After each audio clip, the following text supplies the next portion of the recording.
This video will introduce you to the agricultural revolutions, starting with the first agricultural revolution, moving on to the second, and then to the modern or the green revolution. We want to identify major centers of domestication of plants and animals. We want to understand that agriculture has changed over time because of cultural diffusion and advances in technology. And we want to explain the advances and impacts of the second agricultural revolution and the green revolution. So to begin, we need to take a look at the first agricultural revolution. This began about 14,000 years ago, and it actually had different independent innovation hearths. So historians today, or archaeologists today, based on remains, have identified the first being that of Mesopotamia, or right down here, land between the rivers, modern-day Middle East. From there, we have witnessed other major innovation centers. You have China, for example. You have Mesoamerica. You have Peru or the Andes, northeastern United States of America. And what basically happened is that you had hunter-gatherer societies.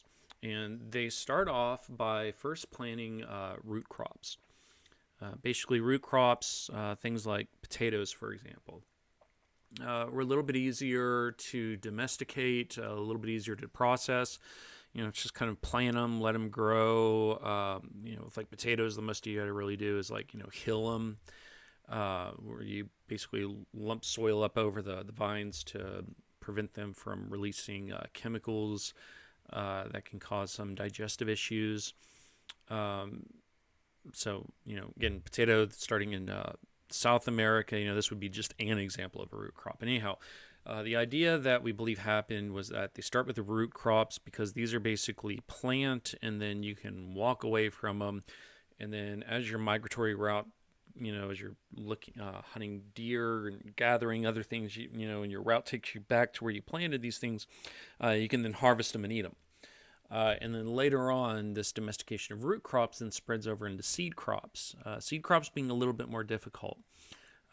Usually, you plant them, but in some cases, like, wheat, for example, which begins in Eurasia, this requires a little bit of prep before you can actually use it, in the form of grinding or milling the seed after it's reaped and it's threshed and then, ready to turn into meal that you can make bread with.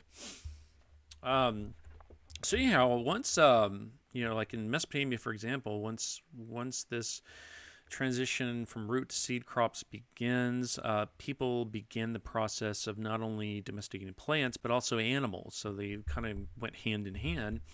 And then usually what you'll notice if you study urban geography and urban history is that cities develop in these areas shortly thereafter, because as you have a stable and reliable food supply or food source, you can then begin to develop sedentary societies and begin the process of social stratification. And it's from these independent hearths that basically you have the spread of agriculture into other areas, usually through what Jared Diamond's labeled founder crops. So usually in Salem, Mesopotamia, what are they going to do is they're going to start to plant certain crops like wheat. They're going to begin the process of domesticating animals, cattle or oxen or pigs, whatever it is that's going along with it. And then basically these founder packages are then going to spread in places like the Nile Valley. In here, they're going to be further domesticated. They're going to be added onto local plants that these groups living in this area have become adapted to, and then from there, they're going to spread again along other trade networks. In this case, to say modern-day Ethiopia, where again the process kind of starts over. They take the initial founder package, they begin to plant it, they begin to domesticate these animals that come with it. And then they add to, crops that they've been gathering for a while to this package, and then, diversifying the crops to their ecosystem. And from there, we have the spread throughout Africa of some of these crop packages throughout Eurasia. And as they're spreading here, you have other packages spreading throughout, Asia, starting from China, where it's locally developed, Mesoamerica, of course, corn up through there, down here in South America, and so on. Now, there is some belief, or there used to be some belief, it really kind of starts, I would argue, in scholarship like in the 1960s, that there's this belief in that, you know, agricultural communities, especially modern day agriculture, that we've inherited from these early origins, has actually um, requires a lot of changing of the environment, and that it's human beings, as they interact with the environment more, they cause more damage to it. Um, and there's kind of become this belief, it's really kind of more in the popular imagination, that these hunter-gatherer societies developed what they call a homeostasis, like this perfect balance with the environment. And we really see this, like, especially in scholarship that dealt with Native American communities during this time period, like this belief, this false belief that Native Americans in this part of the world experienced homeostasis, where they didn't change the environment and everything was perfectly in balance. And we understand today that no community really does have homeostasis. The amount of change and impact can differ from culture to culture, economic system to economic system. Um, so, were hunter-gatherer societies as destructive of the environment? Well, not necessarily, as, they didn't change it as much. They did have certain practices that helped to maintain like animal populations a bit more. So like they practiced having like ecological safety nets, not hunting in certain areas at certain periods of the time, whether consciously or subconsciously, that allowed the animals, the fauna in that region to repopulate, for example. Um, but but could they be destructive of an environment? Yes, definitely. We have seen hunter-gatherer societies that we believe hunted their prey pretty much to extinction, or overhunted in areas. So again, if we take a look at early indigenous societies in North America, it's believed that there were extinction level events of animals in that part of the world, like big game, for example, that were overhunted to the point that their supply became exhausted. But is there more change when it comes to the environment and sedentary agricultural societies? Yeah, I mean, especially if you're talking about irrigation, things of that nature. But does any society, any community really experience a homeostatic relationship with their environment? No, definitely not. Now, early agriculture during the first agricultural revolution was mostly subsistence farming, so really kind of growing for your own needs and your own family needs. Uh, but eventually, this does allow them to develop surpluses, and these benefits that come with surpluses do bring the benefits of things like stratified society. We start to see advanced learning in the form of calendars, mathematics, literature, um, uh, concrete, just roads, all the things that we associate with the development of classical society and their innovations, from stonework to the Great Library, what have it. So there were a lot of benefits that came with agriculture. So that was the first agricultural revolution. And then if we skip forward in time, it's really kind of this long, kind of slow development of agricultural practices. Not a lot of changes to it. The plow, for example, we believe developed very early on and didn't change much in design for, thousands of years. Really, if you take a look at medieval Europe, the most you could say that they really changed was like the three-field system, introducing that concept. But the next major agricultural development doesn't come until the second agricultural revolution that really begins in the Enlightenment era. And this is where people, especially in Europe, begin using this renewed interest in classical learning to start unlocking, mathematical knowledge that they had lost with the collapse of Rome. And start applying it to mechanical engineering. Science fuses with agriculture, as it's also fusing with mathematics to create physics, or with government to create systems of checks and balances. And it's from this that we're going to see the development, within the industrial society of things like steam engines, uh, better forms of iron and steel that are then going to be used for agricultural purposes. So in the case of the United States of America, the best example of this would be the McCormick Reaper, where a mechanical contraption is basically able to cut down the amount of labor it takes to harvest a field. Uh, so your steam engines, early on, the steam engine wasn't as useful in the fields. It's really going to have to be, they're going to have to wait until the combustible engine during the second industrial revolution to get this kind of mechanical power to replace horsepower in the fields. But early on, they are starting to develop new types of fertilizers. Early fertilizers really were sourced from natural sources. So, again, if we focus on the United States of America, their first major large-scale fertilizers came from guano. This is bat and bird droppings, and it actually promoted overseas exploration for the United States. Just following the passage of the Guano Island Act in the 1850s, where these ships were going out looking for poop-rich islands to colonize for the United States. They could ship the feces back home to fertilize fields.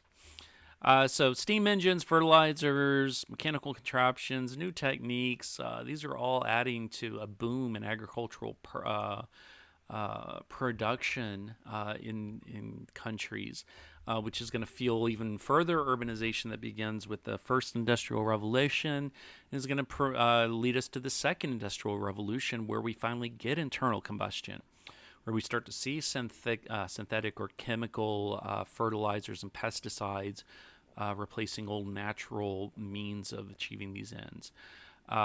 Refrigeration. So Gustavus Swift, he makes his mark by fusing together refrigeration techniques and the railroad to create refrigerated railroad cars where you can, provide fresh meat to dense urban populations by, having all these cattle shipped to places like Chicago where they're held in feeder lots until they're fattened up and then slaughtered, packed, refrigerated, and then shipped to eastern cities, thus producing healthier meat of better quality to these populations. So, late 1700s, Thomas Malthus, he comes out and he says, hey, there's going to be a point when the human population is going to exceed our resources, and it's going to lead to all these positive checks, as he called it. So if you go and you take a look at Malthus's work, he basically said, all right, if you look at population, our population is, increasing exponentially, but our resources, they only increase arithmetically. And so there's going to come this point where there's going to be a limit reached on population right here. And the result is going to be that nature is going to implement population checks, positive population checks. Not positive because they're good, but positive because they're acting against the population in the form of war and famine and disease and social upheavals and all these problems. And then what basically happens with the second industrial revolution? Well, they come back in here, they erase this old line right there, and they say, nope, we're not just improving arithmetically anymore. I mean, we're, through technology, raising that resource bar way, way up there. Of course, Malthus doesn't go away. Keep in mind, today we still have, neo-Malthusian beliefs that, okay, well, maybe it's not going to be, resource limitations because we can't grow enough food. Maybe it's going to be we just simply don't have enough water, or environmental pollution is going to cause these problems. But, Malthus doesn't go away. He's just, you got to take his ideas and tweak them. Because of the second industrial revolution, he didn't really factor in the technological growth following the industrial revolution. So following behind that, what happens is we go through what's called the Green Revolution, sometimes referred to the third agricultural revolution. Second agricultural revolution focused mostly on like mechanical improvements and synthetic chemical pesticides and fertilizers and herbicides. Green Revolution, what we start to do is we start to look more into the use of hybrids. and contemporary science to meet agricultural limitations. So, you know, hybrid seeds, different types of, strains of a plant to produce um, a hardier form that can grow in, say, drier conditions. So these are new seeds that are intended to produce larger seed grains, sturdier plants, larger yields. Um, Usually with these hybrid seeds, we're really focusing on developing in underdeveloped regions. So like for a lot of these hybrids in the Green Revolution early on, and the goal was, ending famine in Africa or in India, South Asia.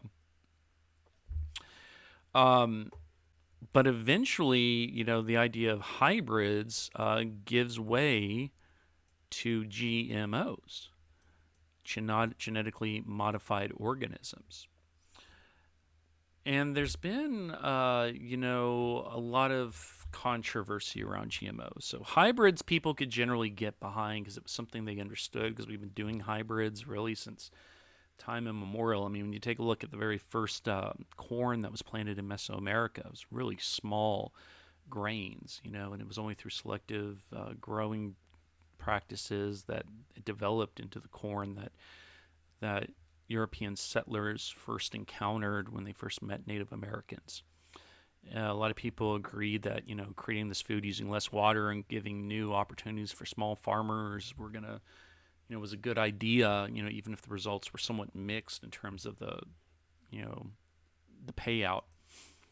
So genetically modified organisms, this really changes it, and here is where you get people that are a little bit more fearful of this revolution. Basically, 1990s especially, we had these advances in genetic sciences. You had the Genome Project trying to, unlock the keys, the DNA secrets of the human body. And they started realizing that they could actually use different techniques to alter the genomes of plants. Um, and the goals were the same: require less water, produce more grain, be herbicide resistant. And if you're herbicide resistant, then that means that you could actually use probably less poisons on your field, because it didn't require as much to get to the plants that you were trying to kill. You even have like some GMO produce that tries to just simply provide longer shelf life. So a recent GMO product that we have in some of our stores are apples that don't brown as quickly after you cut into them. Because that's sometimes, you can still eat the apple after you cut it and it browns a little bit. I mean, it doesn't spoil it, but people don't want to eat it. So the idea is controlling waste by making it appear more appetizing to the human eye. But there's been a lot of concern over the impact on humans and the environment. First off, there are questions as to whether or not GMOs actually do make or let farmers use less herbicide because the plants are herbicide resistant, or if they continue using the exact same amount. And then, if you are producing these changes in plants, are we possibly doing the same thing that we're doing with bacteria and antibiotics and creating super weeds just like we're creating super germs? Do these GMOs have any impact on human biology? And I think a lot of the problems here really, from these concerns, especially when it comes to people afraid that it's going to make you grow a third eye or something silly like that, is that they don't understand the science behind it. Some of the science is, really, really benign. Like anthroculture is where you just simply take the reproductive parts and you're kind of targeting those plants to crossbreed plants a little bit more effectively. You're not creating frankenfood when you do anthroculture. Some it's selectively taking certain cells from adult plants and that are desirable in terms of their traits, and then just using the cells to grow. I mean, we're doing this in medicine and nobody really complains, trying to use stem cells to cure viruses and stop cancer and regrow new organisms. People are fine there, but for some reason you try it on their food, all of a sudden they get touchy. Really the only time that scientists truly create what would be classified as a frankenfood is if you actually get into chromosomal manipulation, and that's where you use chromosome markers to actually go in and fuse in foreign DNA to different plants to get the desired result. And that's, again, only one of many techniques, biotechniques that are being used in this field. So there are some concerns over it. There's some controversy, and then there are some legitimate legal issues. So first and foremost, when we started these GMOs, one of the goals was to stop world hunger.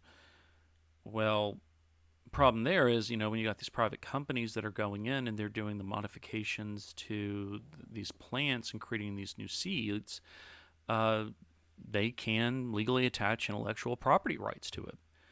And so early on, that was one of the biggest struggles, is when companies started doing this, you could no longer have NGOs distribute these seeds in a cost-effective manner to small farmers in other parts of the world. So you now have like these large companies like Monsanto. I mean, they are inventing the new seed. They're creating it. It's their work. It's their thought. It's their investment. It's their money going into it. But then you get these legal issues that hit the news, like, Monsanto going out and suing small farmers because the small farmers' plants get cross-pollinated with a GMO crop that's next door to them. It's not the small farmer's fault that he's now growing Monsanto product in his field, but nonetheless, he's legally liable for it because that is Monsanto's legal intellectual property. So benefits, yes, we are getting more production of crops, better crops, more hardier crops. Problems, well, there's the controversy surrounding the science. And there's also the concern that large agribusiness is the one that really benefits more than anybody else when it comes to it. But today, our agriculture is going through yet another revolution, one that's changing the nature of agriculture and food production for human beings on the planet as we know it.